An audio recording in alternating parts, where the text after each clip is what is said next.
We're back and ready to serve our Flint Hills family.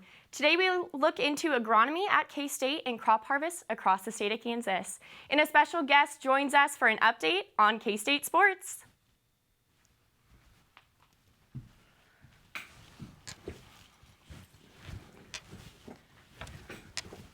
Time.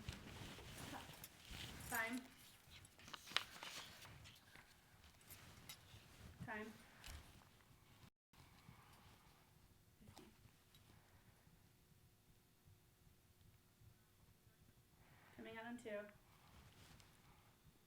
6, 5, 4, 3.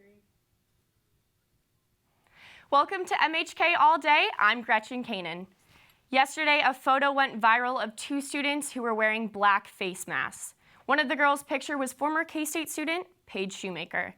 Shoemaker posted the photo on her Snapchat account using a racially derogatory term, causing an uproar on social media across the country. Shortly after finding out, the university released a few statements regarding the photo.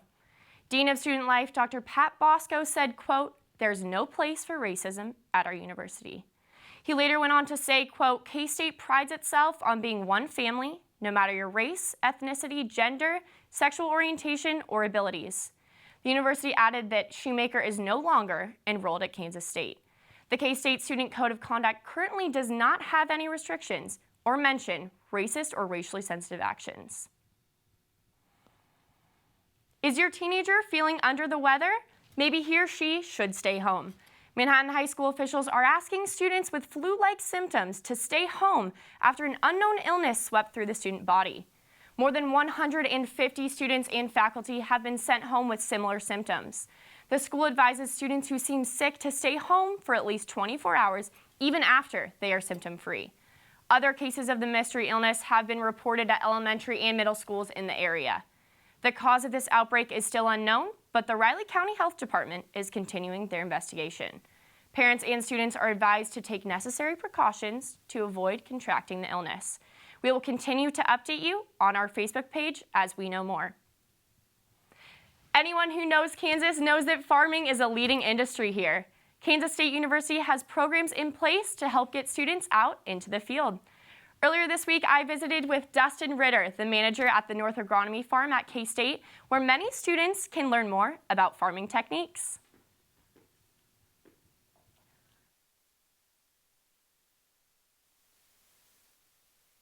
There. The agronomy farm itself is great because it's right here by campus. A lot of institutions, the farm may be several miles away or even from the campus, so it's great for teaching and extension purposes. And because of the farm's location, it is a hub for teaching and research. We do a lot of where a lot of classes will come out and learn anything from how to do soil sampling to scout in the fields for insects or just what all the different crops are. While the state of Kansas is known for wheat, those at the K-State Agronomy Farm grow all sorts of crops. Beyond that, there's a lot of corn and soybeans grown in the state. Ritter says a day in the life of a Kansas farmer is always changing. It's very seasonal. You're out there working with Mother Nature out in the outdoors. Farmers in Kansas face challenges every single day, but one of the major challenges that they face is weather. And as they work with the fall weather, Kansas farmers have begun harvesting one of their major crops. Corn harvest is 8% complete in Kansas right now. There's been probably about that in Riley County, about 8% as well. While only a small amount of the corn has been harvested, Ritter believes that the corn will be out of the fields and into the stores very soon. And it'll probably run, next 2 to 3 weeks, probably 75% of the corn will be harvested, depending on the weather, of course. So.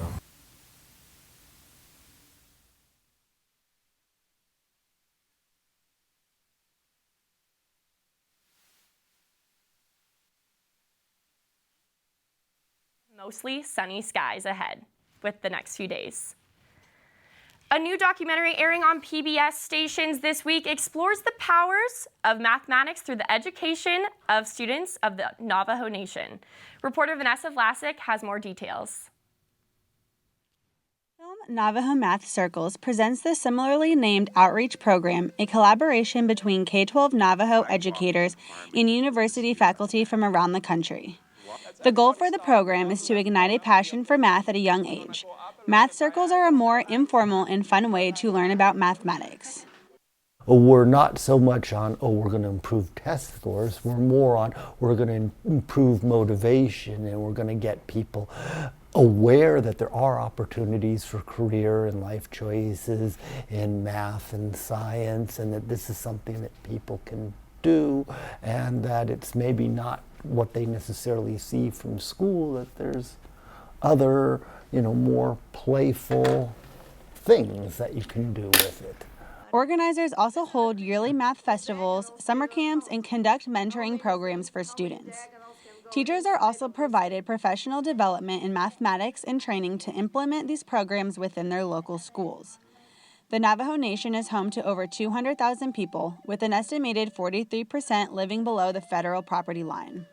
It's a long-term project. We're not going to measure and see that we're starting with a student in 6th grade and showing them some fun mathematics and expect to even notice that the students are having a difference in their life going from 6th grade. It takes a decade to see if they're going to go to college and if it makes a difference, and then how that affects the community takes even longer still.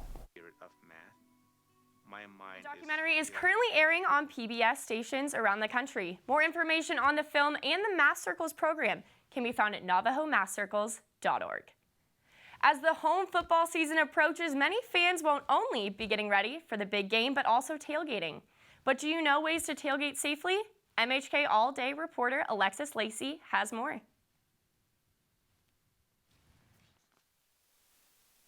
Your favorite teams are playing again, and the smell of barbecue fills the air.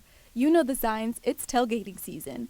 But tailgating, while fun, could also be dangerous for you and your guest if you are not careful in the way you handle and prepare your food.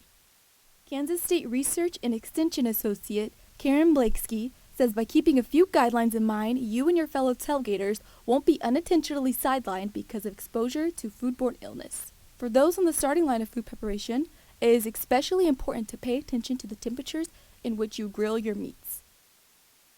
If you're cooking any kind of poultry, whether it's ground poultry or pieces like chicken breasts or thighs, you need to cook it till it's 165. If you're cooking any other kind of burgers like hamburgers, ground pork, those need to be cooked to 160. And then if you're cooking any steaks or chops or anything like that, the temperature is 145. To accurately gauge temperatures while cooking, Blakesky says that you'll need a food thermometer. Beyond simply protecting you from pathogens, it could also save you from overcooking your food, as only 20 to 30 seconds of meat at the correct temperature is needed to kill pathogens. And then wait until most of your party gets there before you bring the food out. That way it doesn't sit outside for a very long time. When it gets hot outside, we recommend that you not leave the food out any more than 1 hour. If the temperature is above 90 degrees.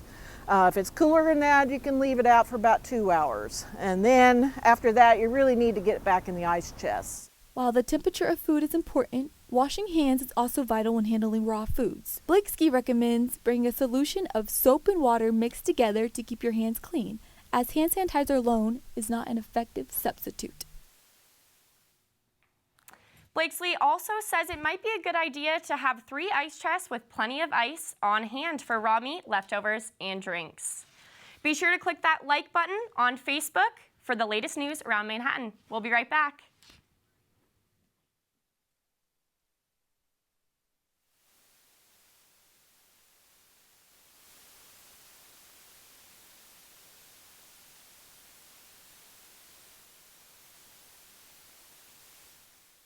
New York City. From backstage at the 25th anniversary of the Rock and Roll Hall of Fame, watching Mick Jagger and Bono rock, to London for the launch of a new luxury hotel, Lauren Bishop is living her dream. That's the Wildcat Way. In 2005, a Kansas State aviation student volunteered to be a mechanic for the Global Flyer ground team in Salina, Kansas. Jim Reed's love of aviation and being a mechanic converged that day, and his career took flight. Employed by Virgin Galactic, he now helps build spaceships.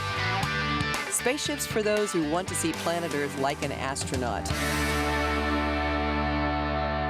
That's the Wildcat Way.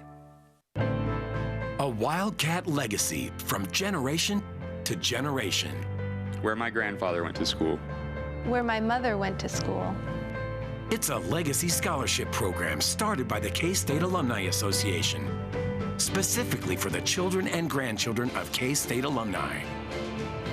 When you buy a K-State license plate, you fund legacy scholarships. Show your purple pride and be a part of the Wildcat legacy. Kenya, Africa. A baby elephant is trapped in a waterhole. Researchers rush to the rescue, and a 400-pound baby elephant and its agitated, dangerous mother are finally reunited. One of those researchers is K-State alumnus Mark Sowers. While at K-State, he used telemetry to study bison on the Konza Prairie Biological Station, a skill he now uses to study and help elephants, his lifelong dream. That's the Wildcat Way. Welcome back to MHK All Day. We're doing something new here on MHK All Day, and it's a segment we're calling the MHK Community Calendar. This segment will feature event highlights going on throughout the weekend and up until the following week's show. If you know of a public event coming up, let us know about it. Shoot us a Facebook message or a tweet about the event, and we'll dig into it before it happens. We have a special guest in the studio today who's going to share some of the events coming up in the community. Reporter Michaela Gentine is here with more. Michaela?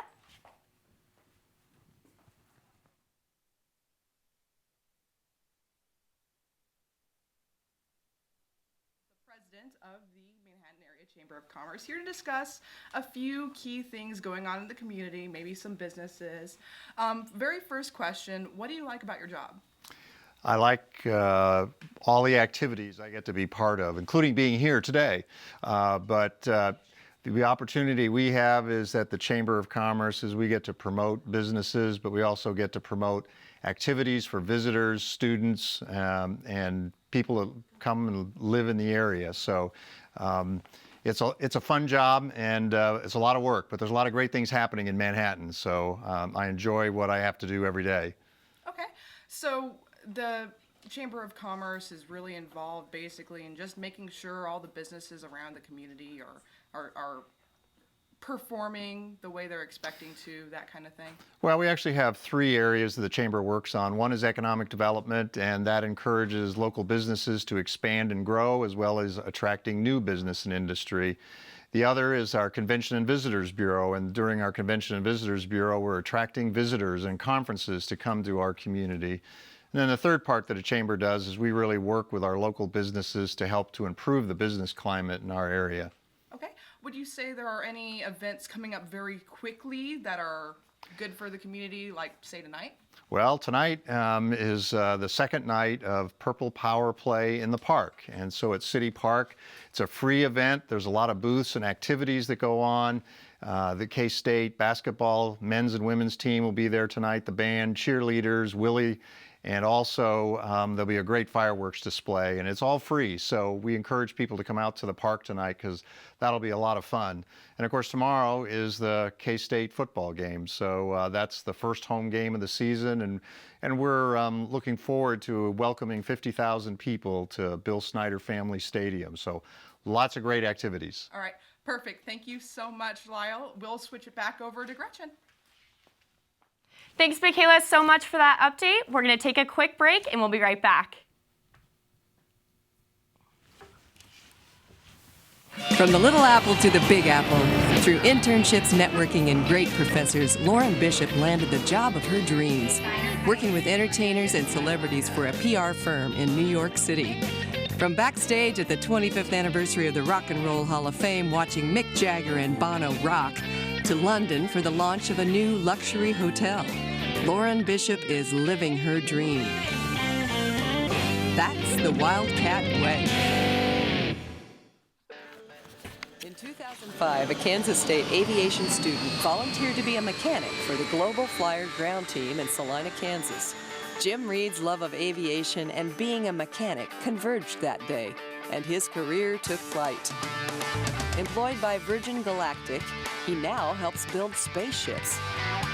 Spaceships for those who want to see planet Earth like an astronaut. That's the Wildcat Way. A Wildcat legacy from generation to generation. Where my grandfather went to school. Where my mother went to school. It's a legacy scholarship program started by the K-State Alumni Association, specifically for the children and grandchildren of K-State alumni. When you buy a K-State license plate, you fund legacy scholarships. Show your purple pride and be a part of the Wildcat legacy. Kenya, Africa. A baby elephant is trapped in a water hole.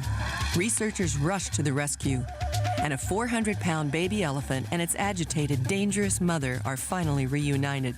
One of those researchers is K-State alumnus Mark Sowers. While at K-State, he used telemetry to study bison on the Konza Prairie Biological Station, a skill he now uses to study and help elephants, his lifelong dream. That's the Wildcat Way. The playing of the Star-Spangled Banner is a tradition before any sporting event in the United States. Through the NFL's preseason and now, beginning of the regular season, players have begun protesting against the anthem, causing a stir of opinions.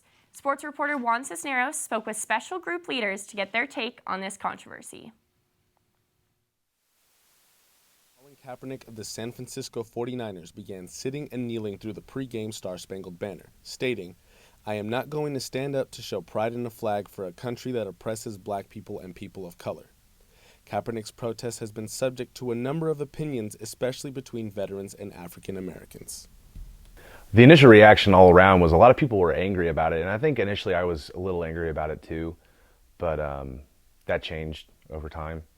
I realized that it's his right, freedom of speech, the First Amendment, that's his right to do that. In this case, with Colin Kaepernick and protesting against the flag, I think we really have to look at what he's protesting for. I don't think he's just doing this for show and just doing this to bring awareness as well, but he's kind of just really doing this to say that the athletes at the highest level, not just in the NFL alone, but in the NBA, MLB, things like that, that it's kind of time for them to really turn back and look at their communities and look at the younger generation. The message that's trying to be conveyed is getting completely lost, and I think that's why we are starting to see more and more athletes stand up for this, whether it's Marcus Peters for the Kansas City Chiefs raising his fist, or a couple players from the Miami Dolphins taking a knee. I think the message is getting lost. I do think, America and the social issues going on, that there are some flaws and issues that do need to be fixed. But as far as my stance and me being proud to be an American, of course I am. I love being here. I love being American and representing the flag. But I know that, and I'm aware of many issues that go on day to day that need to be fixed. The biggest thing that we need to remember is that we didn't fight for their right to stand. We fought for their right to choose, to make a choice. In an interview with NFL.com, Kaepernick said, quote, "When there is significant change and I feel like that flag represents what it's supposed to represent, and this country is representing people the way that it's supposed to, I'll stand." Moving on from professional sports to sports at the collegiate level, this year is going to be monumental for K-State and its fans. Our very own Avery Osen is here with K-State Athletic Director John Currie to get the scoop on everything going on in the K-State sports world. Avery? Hey, thanks, Gretchen. Yeah, I'm here with Athletic Director John Currie. First of all, thanks for taking some time out of your busy schedule. I'm sure this is a very busy time for you with all these sports kicking up and everything, but I wanted to start off with the K-State soccer team. What has it been like starting a team from scratch like you guys did, and what has that process been like? Well, it's been an incredible process, supported by so many people. When we announced that we were going to add women's soccer at Kansas State, we became the 300-something program in the country, the 10th school in the Big 12 out of our 10 schools. The last one to add women's soccer, and the support and the enthusiasm and the excitement has really exceeded what we even expected. Tonight at the soccer complex right next to Toyton Family Stadium, right there off College Avenue, we got free parking in the football lot. You just walk on over, but we're going to have a packed house. And in fact, we'll have more people at our game tonight than the largest crowd in a number of programs' histories. So it's been great to see it all come together. What is it going to be like for you building this program, and you did all the hiring, and there's a lot of things that go into doing that. What is it going to be like to see you have the first kick tonight. What is that going to be like? Well, for you? it's a pretty neat opportunity, but my participation is representational of a lot of people participating and a lot of support. We're very pleased with Coach Mike DeBini, who we hired, who has a long history in the state of Kansas at Kansas Wesleyan, and then strong ties in California, where we've recruited some of our players, but we really have players from all over the place, which is emblematic of our whole K-State family. I want to switch gears to football and a big game tomorrow, first home game of the year whenever the Wildcats take on Florida Atlantic. New phase here at Bill Snyder Family Stadium. Can you talk about what that is and the new video board and the ribbon cutting tomorrow that's going on? So Avery, this is my 8th football season, and I feel incredibly blessed and fortunate to be around such a excited fan base and supportive fan base. But 8 years ago, things were looking a little rough, and when we started in June of 2009, we had about 25,000 tickets sold for that first game, which was going to be UMass. It was Coach Snyder's first game back. We didn't have many tickets sold, and we worked really hard all summer long. In fact, it was a K-State grad who's now our assistant AD for fan experience, Joni Smoller, who came up with the fan reunion concept, or the family reunion concept. So this is our 8th annual family reunion. This will be the 28th consecutive sellout at K-State for K-State football, which is an enviable record if you look at the trends around the country. And we will, as you alluded to, we'll open the latest improvement to Bill Snyder Family Stadium, which is what we call Phase 3B inside, but it is a incredible new Carl and Mary Ice northeast corner video board. What we believe is the only specifically designed band seating area in all of college football for the pride of Wildcat Land marching band, who of course won the Sudler Trophy this past year. And then the 360-degree concourse really harkens to one of our goals, which is the best fan experience in the Big 12. And I know people are extremely excited for that. And I heard them a couple weeks ago playing, and they sound fantastic right in that corner. They really project well there. So I'm looking forward to seeing that tomorrow. Well, they not only project there, but those band kids who work their tails off, they have great seats. It used to be the band was down so low, they can't see some of the action, but they have incredible seats. And so that's going to be really exciting. One of the important things about that project that differentiates K-State from a lot of other universities is, that end zone. We finished the Veneer Complex last year, which was about $70 million, and this was about $15 million. That's $85 million in that end zone in these last 2 years. 0 tax dollars, 0 tuition dollars, 0 student fees, all privately raised, 0 debt, long-term debt. That is not happening at very many universities, and that's a testament to the loyalty and passion of our K-State alumni family. Absolutely. I just wanted to talk about maybe the next renovations here at K-State. What is that looking like? Well, one of the things we would like to do is, you see now in the north end zone down on the field, we've got a limestone wall, and one of our goals for a long, long time has been to have that thing around the whole bowl of Bill Snyder Family Stadium in the lower on the field level. And then there's some other phases. This is phase 3 of a 6-phase project. At the same time, one of the things that I'm most proud about our $210 million in athletic facility improvements, besides the fiscal responsibility and all that, is that they have affected all of our student athletes and all of our teams. We built the Mike Goss Tennis Stadium, the intercollegiate rowing facility, our beautiful ice basketball center, which benefits both our men's and women's teams equally, and baseball turf, and then the soccer complex. And that is part of one of our next big projects. We need to take a step forward with Toynton Family Stadium, which has been a great place for us since its inception in 2002 or 3. We've won the Big 12 championship there, and we're kind of putting together a master plan for that soccer baseball complex that would deliver over a long period of, hopefully not too long a period of time, but over a reasonable period of time, a first-class environment for our women's soccer players and an upgraded environment for our baseball players. Last weekend, the Bill Snyder Family Stadium, wasn't football being played there last week. The Wildcat kickoff. Can you talk about the response you got as Zach Brown Band, Train, Philip Phillips all came in and played there? Well, the people that I talked to as I walked around, it's kind of fun for me because usually I walk around Bill Snyder Family Stadium in a suit. I walked around Bill Snyder Family Stadium in blue jeans. I don't think anybody recognized me. I had my shirt untucked. I was a regular guy. But I saw a lot of K-State fans having fun at Bill Snyder Family Stadium.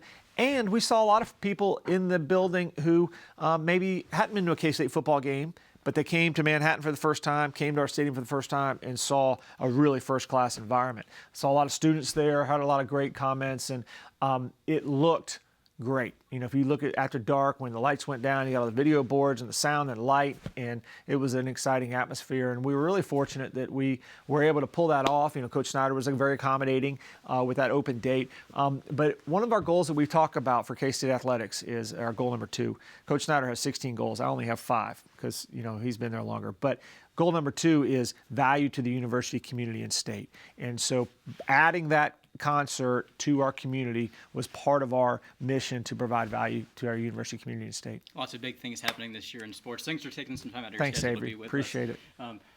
With the women's soccer team, inaugural home soccer matches tonight at 7 p.m. and the football team, as we said, will host Florida Atlantic tomorrow at 1:30. For more information, you can go to kstatesports.com. You're watching MHK All Day. We'll be right back.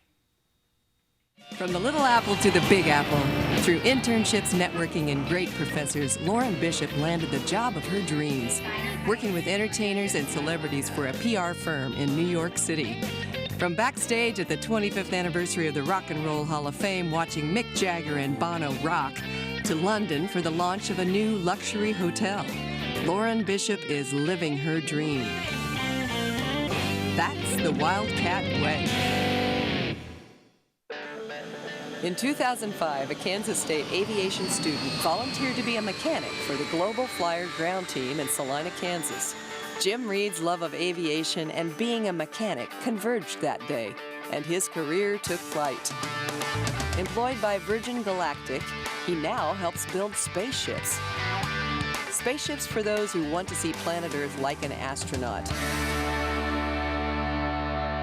That's the Wildcat Way. A Wildcat legacy from generation to generation.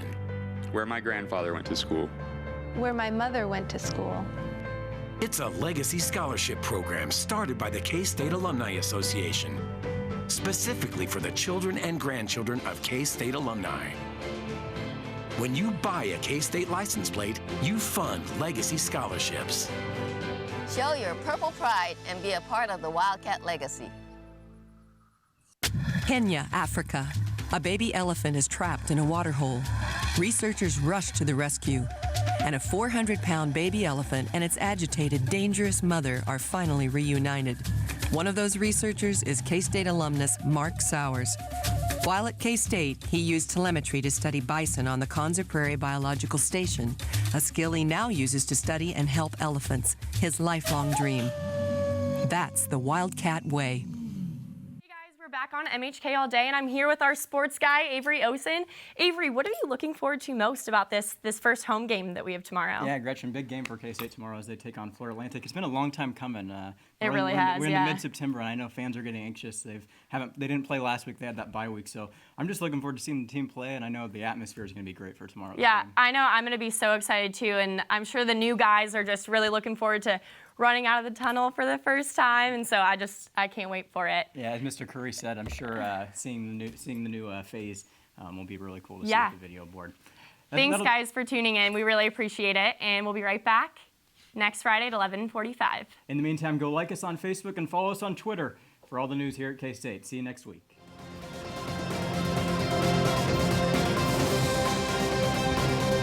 This is Channel 8 News.